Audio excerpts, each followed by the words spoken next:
At 35 years old, Jordan Henderson finally broke his silence. Not through a dramatic interview, not with headlines or accusations, but through words that quietly unsettled everyone who once believed they understood him. For years, Henderson was portrayed as the perfect leader, calm, disciplined, loyal to the end, the man trusted to wear Liverpool's armband in the most turbulent moments. Yet behind the scenes, insiders suggest a very different reality, one filled with unresolved tension, unspoken resentment, and relationships that slowly eroded in silence. Why now? Why would a player so closely associated with unity choose this moment to reopen old wounds? Those close to the dressing room speak of conflicts hidden from cameras, of trust broken not in public arguments, but in private moments where loyalty was tested. What fans celebrated as stability was, in truth, a fragile balance maintained by restraint and fear of exposure. And now that balance no longer exists. Because beneath Henderson's composed image lies a list. 5 names, 5 stories, 5 moments that left lasting scars on his career. And with that, we arrive at the heart of the story.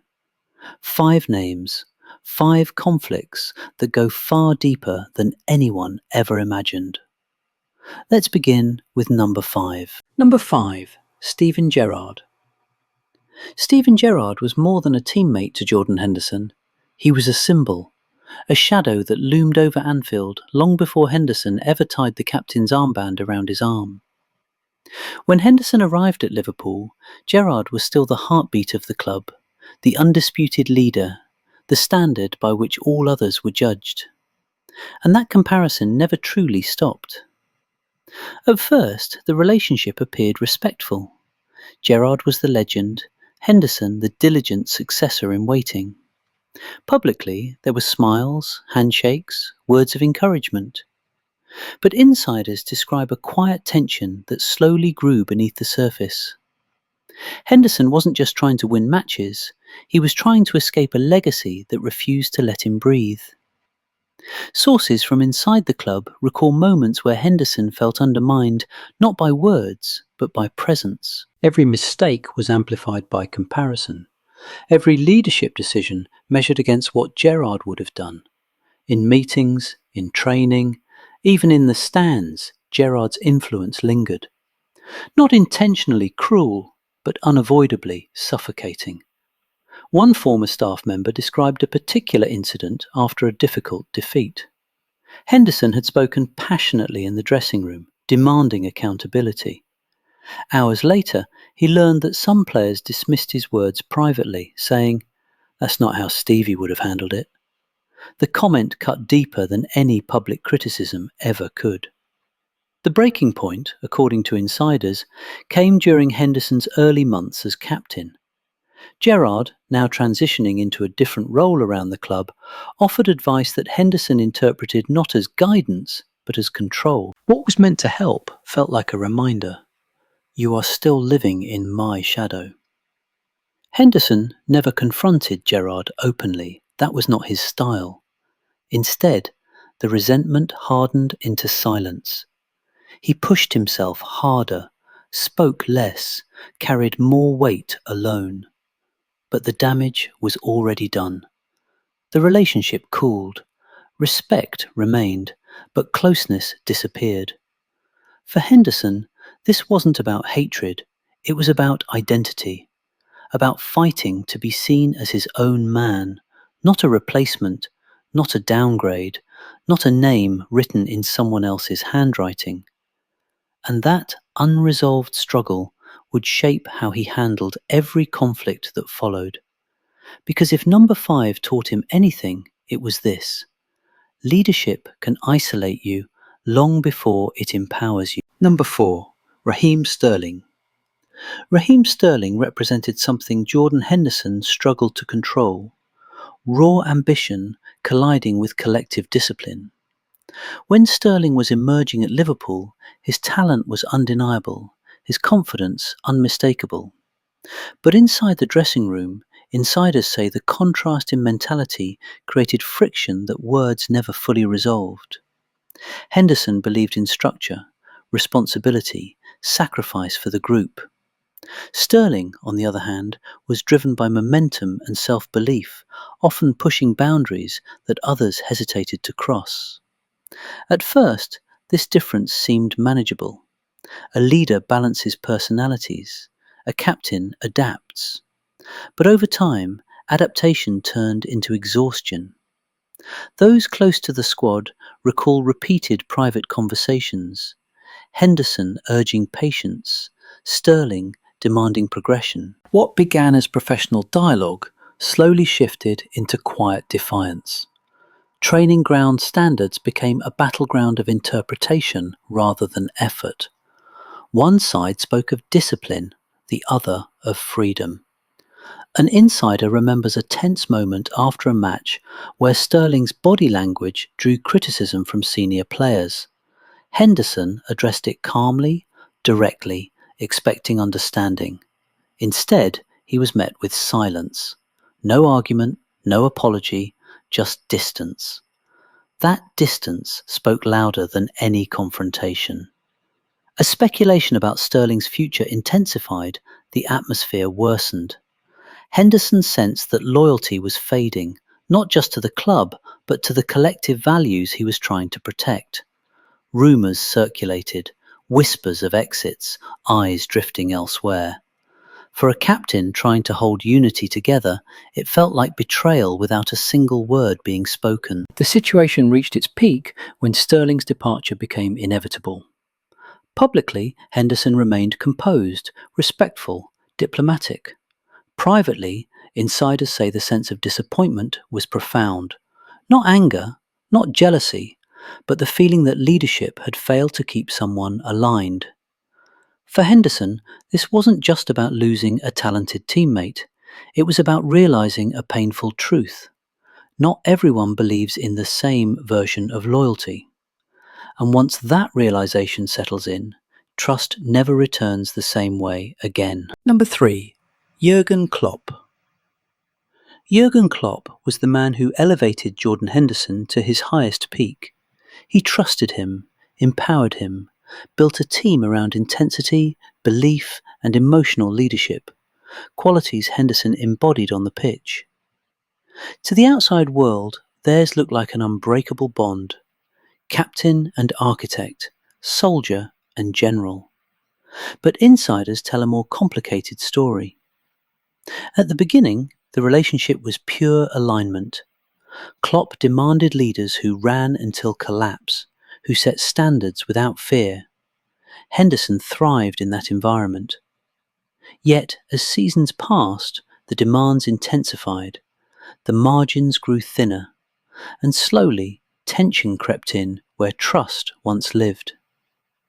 Sources close to the coaching staff recall moments where Henderson felt caught between two worlds. On one side, Klopp's relentless expectations. On the other, a dressing room physically and mentally drained. Henderson became the messenger, translating pressure downward, absorbing frustration upward. A role that grinds even the strongest minds.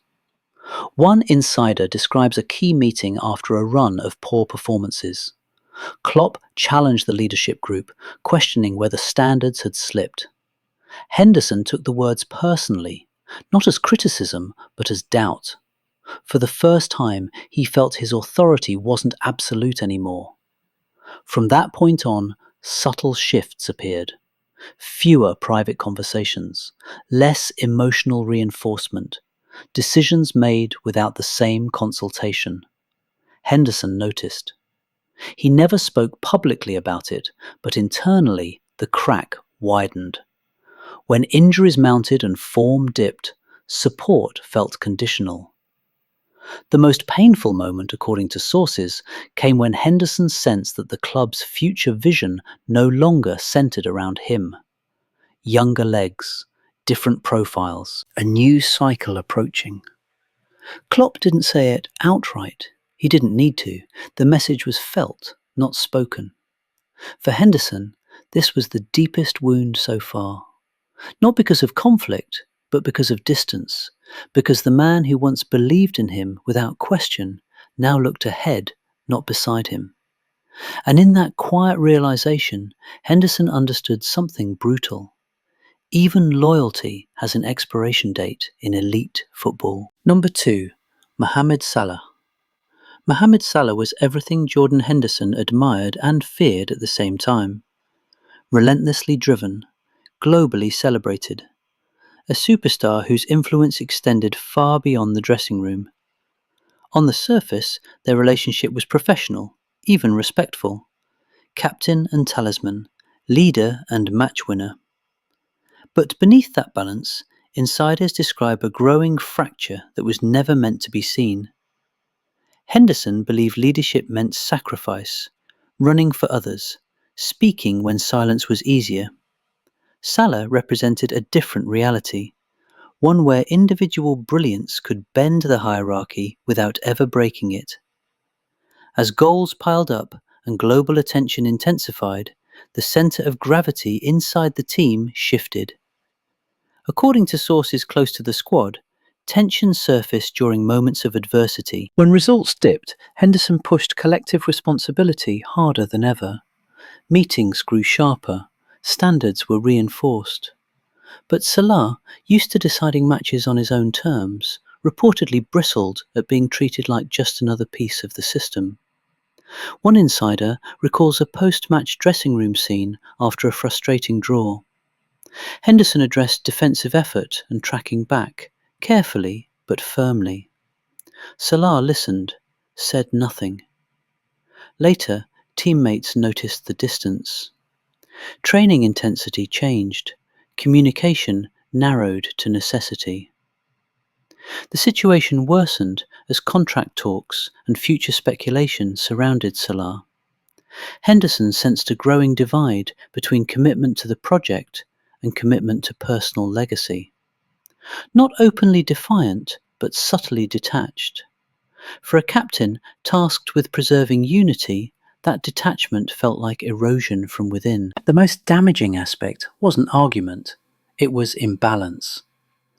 Salah's status meant his silence carried weight. Henderson couldn't challenge him the way he would others. Authority met limitation. Leadership met reality. And that reality was uncomfortable.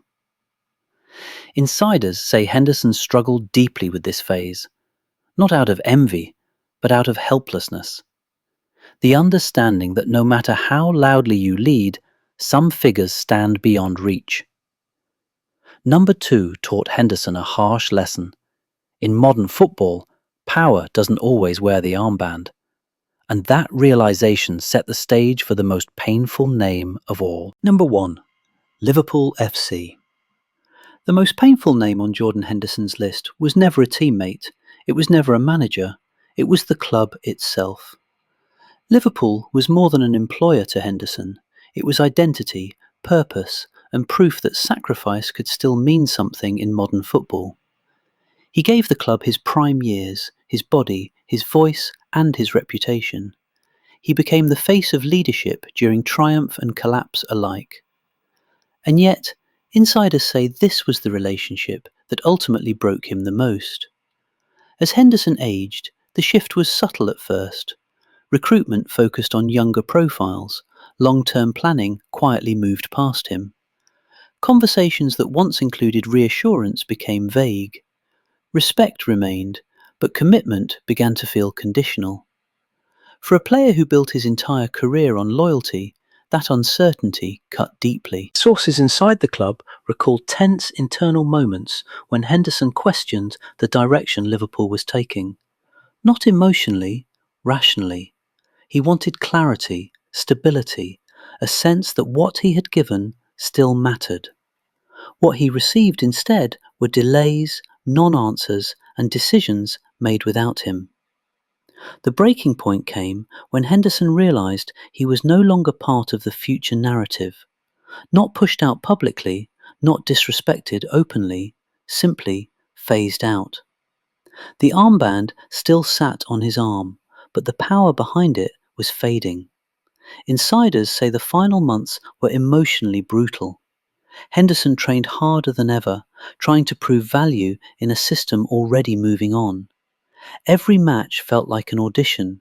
Every mistake felt amplified. The club he defended relentlessly now felt distant, almost transactional. When the separation finally came, it wasn't explosive. It was quiet, clean, professional, and devastating. Because number one wasn't about betrayal in the dramatic sense. It was about realization that even at a club built on loyalty, football always moves faster than memory. What shocked those closest to Jordan Henderson wasn't the departure itself. It was what happened just before it. Insiders reveal that in the final weeks, Henderson privately believed he could still redefine his role, not as an undisputed starter, not as the emotional centre of every match, but as a stabiliser, a bridge between eras, someone who could pass the culture forward before stepping aside. He thought that loyalty, built over years of sacrifice, would at least earn him honesty. Instead, one quiet conversation changed everything.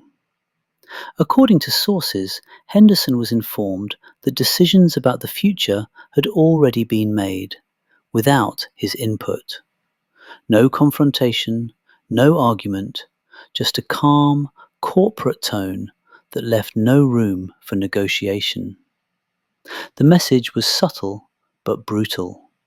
His leadership was respected but no longer required. What makes this twist even darker is what followed. Henderson didn't react publicly. He didn't leak frustration. He didn't damage the club's image. Instead, he absorbed it, smiled, trained, played, all while knowing his chapter was already closed. One insider described it as watching someone lead a team that had already moved on from him. The real twist wasn't anger or betrayal, it was acceptance. In that moment, Henderson understood that silence was no longer protection, it was erasure.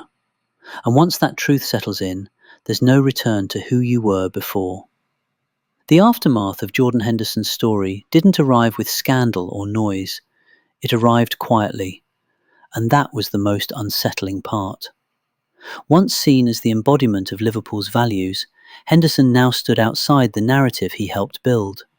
The captain who carried the club through chaos, triumph and collapse was suddenly remembered more for his exit than his endurance. Not because he failed, but because football rarely pauses to honour those who give everything without demanding applause. Today, Henderson is no longer defined by the armband. He is defined by what remains after it's gone. Experience, emotional scars, and the clarity that loyalty in elite football is admired, but never guaranteed to be returned. Those close to him say he is calmer now, less driven by validation, more aware of how easily roles dissolve once usefulness fades. The pressure that once shaped his identity has lifted, but it left marks that don't disappear with distance or time.